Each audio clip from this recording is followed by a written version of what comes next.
Amerifleet Transportation Vice President Helene Kamon is enjoying an illustrious career spanning a few decades. She discusses what it takes to succeed then and now. I think when there were very few of us, there were really very few of us. And the difficulty was in getting anyone to take you seriously.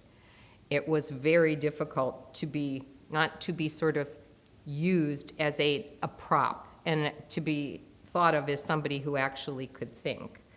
And it took, I remember Frank Ferendorf, who was with Dart and Craft, and he told me how to read AMR because I couldn't get anybody to teach me how to learn to sell used cars. And a man named Joe Briley at the auction.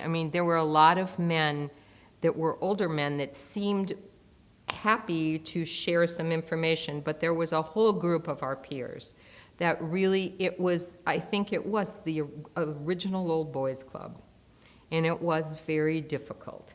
And you had to maintain a certain sort of aloofness, if you will, without being perceived as being snotty or snobby in order to preserve your standing in the community. And I found, in the community of our business, but I found that I had to know way more, and I had to have tons of facts just at my fingertips so that if I was in a conversation, it didn't go something like, "Hi, honey," and it became something about, "Well, did you read that article, or do you know?"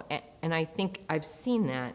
Now I see people interact, and they're really interacting as peers. And I love the fact that I look out in the business, and I saw so many women there. And somebody like Lori Rasmussen, a young woman who has the potential to be in this business and do a great job for a long time. You see that more and more.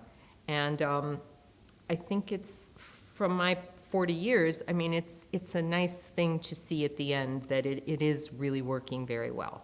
What advice would you give to women in this business? Don't leave.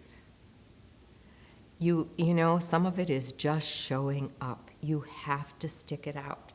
And my dad always told me this, really what sales is getting your own way.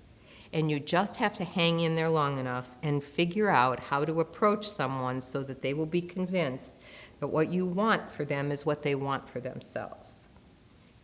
And I honestly, I think, I say this often, if I really do my job well, no one will ever know I was in the room. And I think it's great advice. Don't have an ego. Try not to have an ego.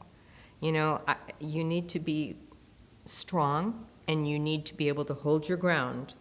But if you come across as too threatening, it's really counterproductive to your goal of being in the industry and being taken really seriously.